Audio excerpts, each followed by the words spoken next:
Hello student, class 5th, 6th and 7th, 8th आप लोगों का हिंदी ग्रामर का चैप्टर नंबर 2 वर्ण विचार।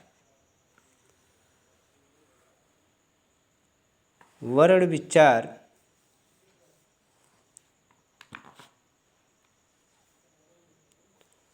भाषा की सबसे छोटी इकाई को ध्वनि कहते हैं।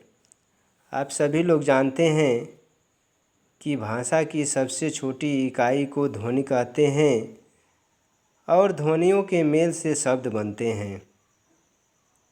ध्वनि केवल बोलने के लिए होती हैं, जब उसे लिखा जाता है तो वह क्या बन जाती हैं? वर्ण कहलाती हैं। वर्ण का परिभाषा होता है कि भाषा की वह छोटी से छोटी ध्वनि जिसके और खंड न हो सके वर्ण कहलाती हैं। अब वर्णमाला पढ़ाएंगे। किसी भाषा में जितने वर्ण होते हैं उनके निश्चित समूह से वर्णमाला बनती हैं। हिंदी की वर्णमाला को क्या कहते हैं? देवनागरी लिपि में लिखा जाता है और इसको कहते क्या हैं? देवनागरी लिपि।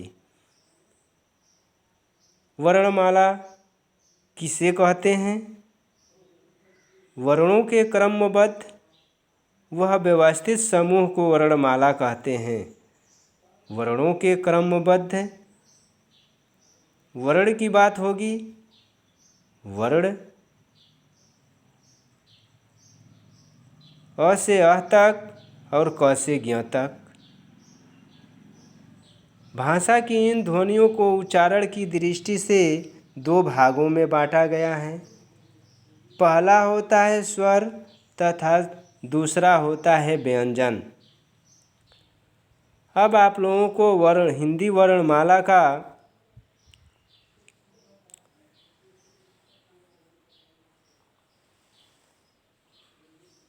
स्वर ओ आ ई ऊ री ए ऐ ओ।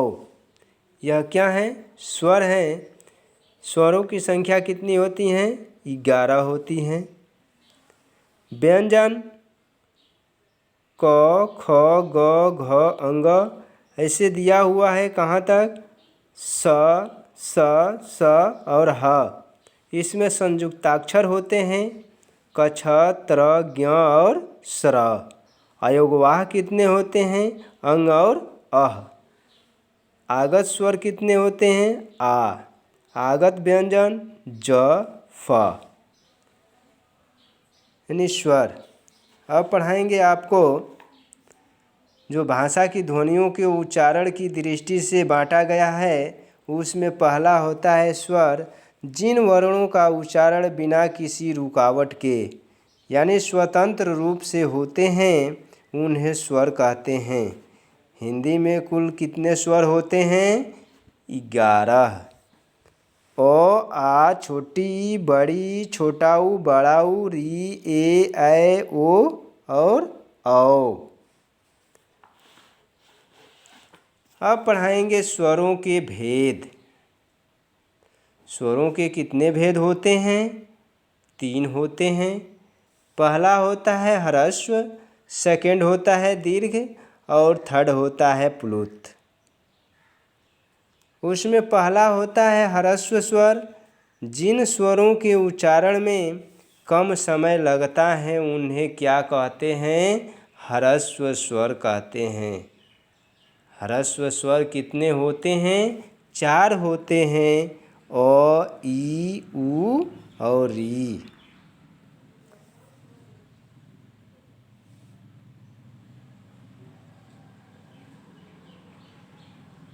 और सेकंड पढ़ाएंगे दीर्घ स्वर।